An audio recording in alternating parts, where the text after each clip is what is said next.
विद्या ज्ञान प्रवेश परीक्षा की तैयारी करने वाले सभी विद्यार्थियों को हमारा नमस्कार। या फिर आप राष्ट्रीय आय एवं योग्यता आधारित छात्रवृत्ति परीक्षा की भी तैयारी करते हैं तो आप इस वीडियो को देख सकते हैं।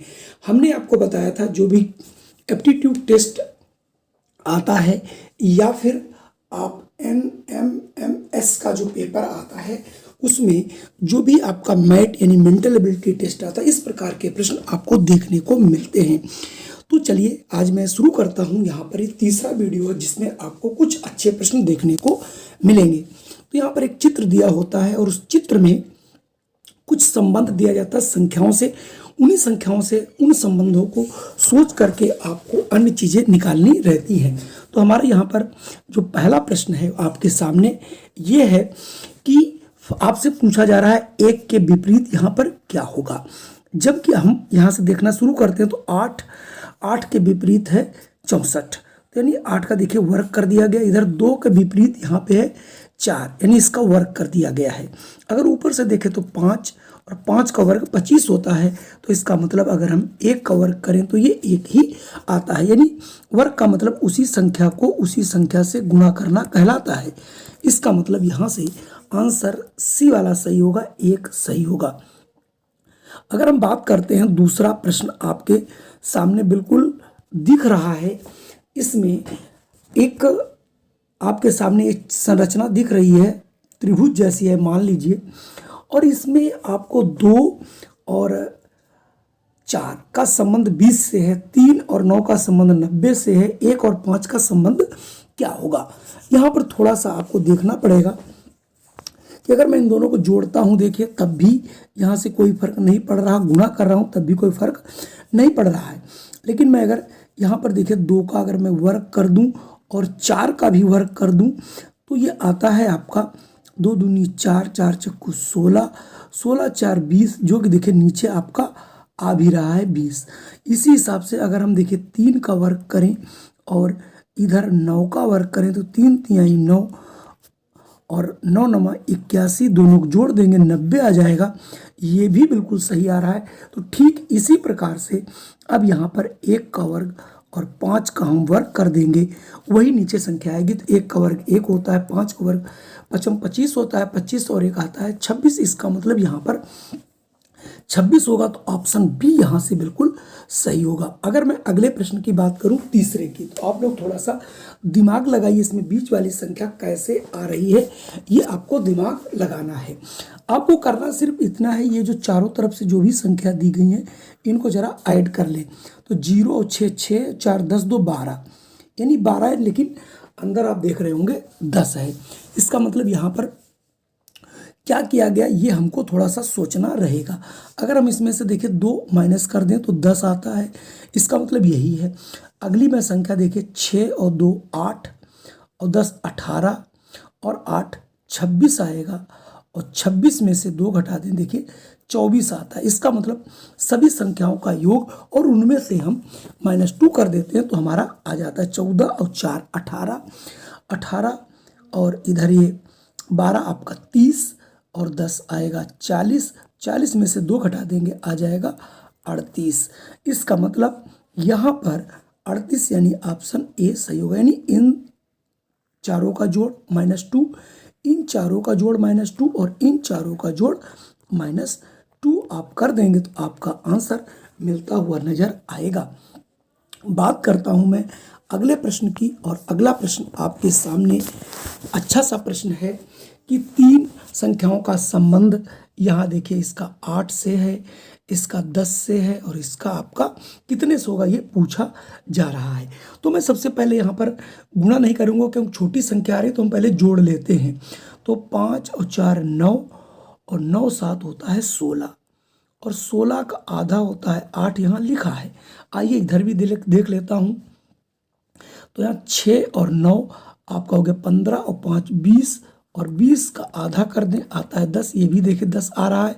तो 7 और 3 10 और 2 12, 12 का अगर मैं आधा करता हूँ यानी 2 से भाग कर देता हूँ तो आएगा 6। तो यहाँ से 6 आंसर बिल्कुल हो जाएगा। आपने भी इसका आंसर लगा लिया होगा।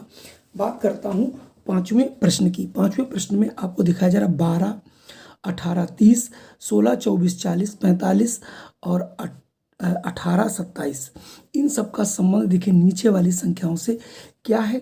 थोड़ा सा दिमाग इसमें आपका ज़्यादा लगाना पड़ सकता है। तो देखिए मैं पहले 12 और 18 जोड़ता हूँ 30, और ये 30 मिलके हो गया 60। ठीक, 60 का संबंध आ रहा है आपका 6 से। तो इसका मतलब क्या है कि अगर हम 30 60 आया, तो 60 को अगर हम देखें 10 से भाग कर दें तो 6 आता है। तो मैं यहाँ पर भी 6, अब इसको मैं देख लेता हूँ, इन दोनों को अगर मैं जोड़ता हूँ तो 40 आएगा, 40 और 40 ये मिलकर के हमारा 80 आ जाएगा, और 80 को अगर हम 10 से भाग करते हैं तो 8 आता है। इसका मतलब हमें सिर्फ और सिर्फ इतना करना है, इन तीनों को जोड़ करके 10 से भाग कर देना है, इन तीनों को जोड़ के 10 से भाग कर देना है। तो ठीक इसी प्रकार से इनमें हम जोड़ लेंगे। तो अब हम यहाँ पर इनको जोड़ते हैं, 7 और 8, 7 15, 5 20 के 0, और 2 और 1 3, 4 और 3 7 और 2 9, 90, 90 को हम 10 से भाग कर देंगे, यानी इन तीनों का जोड़ 90 आएगा। 90 को 10 से भाग करते हैं तो 9 आता है। तो यहाँ से ऑप्शन सी बिल्कुल सही होगा। शायद ये सवाल आपके समझ में जरूर आ रहे होंगे, और आप भी कोशिश करिए कि हमारे साथ साथ आंसर देते रहिए। चलिए बढ़ते हैं अगले प्रश्न पर। अगला प्रश्न हमारे पास अच्छा प्रश्न है, इसे आप लोग देख लीजिए। अभी उससे थोड़े से डिफरेंट टाइप के क्वेश्चन आपको मिलेंगे। जैसे अगर मैं 8 और 4 की देखिए गुणा कर देता हूँ तो 8 चक्कू होता है 32, और उसमें 1 ऐड कर दूँ तो 33 आता है। सही है। अगर यहाँ पर देखें आप 5 और 9 की गुणा कर देते हैं तो 45 आता है, और एक जोड़ दें तो देखिए 46 आ जाता है। ठीक है। अब ठीक उसी प्रकार से अब हमें इसमें भी ये देखना है कि 7 को हम किससे गुणा करें कि आपका 77 आए, और उसमें एक जोड़ दें तो 11 सती 77 होता है। यानी इसको 11 × 7 करना पड़ेगा, तो 7 हमारे पास ही, तो हमने यहाँ पर क्या करें 11 सती 77 और एक जोड़ देंगे तो आता है 78। इसका यह मतलब हुआ कि यहाँ पर हमें 11 संख्या लिखनी पड़ेगी, जो कि इस रूल को पूरा करने के लिए काफ़ी है। बात करता हूँ मैं प्रश्न संख्या 7 की। 7 में भी कुछ ऐसा ही आपको दिखाई पड़ रहा होगा। तो हम पहले 6 और 5 की गुणा कर लेंगे तो ये आ जाएगा 30, और उसमें 2 जोड़ दें तो हो जाएगा 32। लेकिन इसके उल्टा यहाँ पर इन दोनों को देखिए, इन दोनों की गुणा करवानी है, और उसके बाद उसमें से इसमें 2 जोड़ा जा रहा है। तो अगर हम यहाँ से एक दूसरा कुछ ऐसा प्रश्न लेते हैं कि जैसे 7 छंग 42 होता, और उसमें 2 जोड़ देते तो 44 आपका हो जाता। तो यहाँ से ऑप्शन जो है सी यहाँ से मिलता हुआ नज़र आ जाएगा। तो 7 और छंग हो जाएगा 42, और उसमें 2 जोड़ देंगे तो हो जाएगा 44। तो यहाँ से ऑप्शन सी आपका बिल्कुल सही होगा। अगला प्रश्न अगर आप देखें तो अच्छा प्रश्न है। ये देखिए 3 का वर्ग है, ये 4 का वर्ग है, ये 5 का वर्ग है, और ये 6 का वर्ग है। अगर आप इधर से देखें तो ये 4 का है, ये 5 का है, ये 6 का है, ये 7 का है। हमने ये देखा कि क्लॉकवाइज क्या है, जैसे घड़ी चलती इस साइड से ये संख्याओं को बढ़ते हुए क्रम में लिखते हैं। तो यहाँ पर ये देखिए ये 6 का है, चूँकि ये 7 का होगा है, यहाँ 8 का होना चाहिए, और यहाँ 9 का है। तो 8 8 होता है 64। इसका मतलब 64 यहाँ पे हो जाएगा। बेहद आसान रीजनिंग थी जिसे आप लोगों ने देखा, और इसे आप बहुत आसानी से इस रीजनिंग को कर सकते हैं, बशर्ते आपको थोड़ी सी मेहनत जरूर करनी पड़ेगी। बढ़ते हैं अगले प्रश्न पर। अगर आप अगला प्रश्न देख रहे हैं तो आपके सामने ये प्रश्न मिल गया।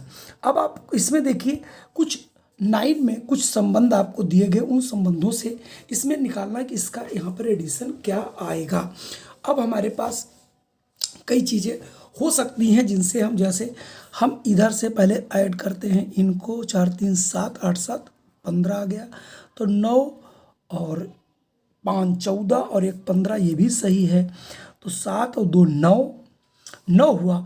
9 में कितना जोड़ा जाए कि ये 15 हो जाए। इसका मतलब यहाँ 6 जोड़ा जाए तो ये भी 15 हो जाएगा। तो इसका मतलब यहाँ से 6 जोड़ करके आ जाएगा।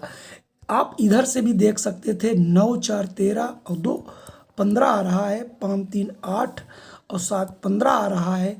तो 8 और 1 9, 9 में कितना जोड़ा जाए 15, यानी 6 यहाँ जोड़ा जाए। इसका मतलब इस साइड से भी आप रीजनिंग को लगा सकते हैं। रीजनिंग को लगाने का कोई एक मेथड प्रॉपर नहीं होता कि आप उसी मेथड को हर बार लगा करके कर सकते हैं। आपको हर बार कुछ न कुछ उसमें बदलना पड़ेगा। आपके सामने हमारा अंतिम प्रश्न है, जो कि देखिए थोड़ा सा अलग आपको दिख रहा होगा, और इस प्रश्न को देख करके आप थोड़ा सा ढंग से लगाइएगा, तभी ये प्रश्न हो पाएगा। अब आप यहाँ से देखें तो इस यहाँ पर 2-3 तरीके की रीजनिंग आप लगा सकते हैं। जैसे 3 का आप दूना कर दें तो 6 आएगा, 6 में से 1 घटा दें तो 5 आएगा। ऐसे ही 5 को 2 से गुणा कर देंगे तो 5 दूनी आपका आ जाएगा 10, और 10 में से 2 घटाएंगे तो अगली संख्या मिल जाएगी आपकी 8। तो ऐसे ही 8 को 2 से गुणा कर देंगे तो 8 दूनी आ जाएगा 16, 16 में से 3 घटा देंगे मिल जाएगा 13। ऐसे ही 13 को आप 2 से गुणा कर देंगे, 13 दूनी 26, 26 में से 4 घटा देंगे 22। अब 22 दूनी होता है 44, और 44 में से भी 4 घटाए थे, अब हम घटा देंगे 5, तो आ जाएगा 39, अर्थात ऑप्शन ए बिल्कुल सही होगा।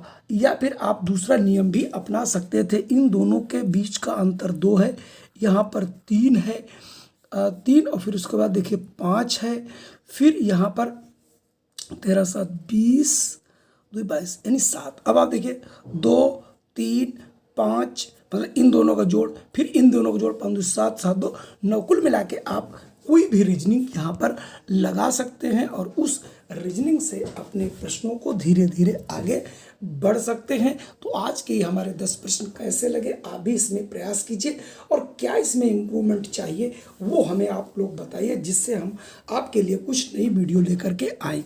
अगर आप हमारे वीडियो पर पहली बार आए हैं तो कृपया हमारे चैनल को कर लीजिए सब्सक्राइब, और अगर आप रेगुलर हमारा वीडियो देखें तो आप लाइक जरूर कीजिए। आप लोग लाइक नहीं करते हैं, थोड़ा सा लाइक करना भी आप लोग सीख लीजिए, जिससे हमें थोड़ा सा मोटिवेशन और प्रोत्साहन मिलता है। जय हिंद, वंदे मातरम।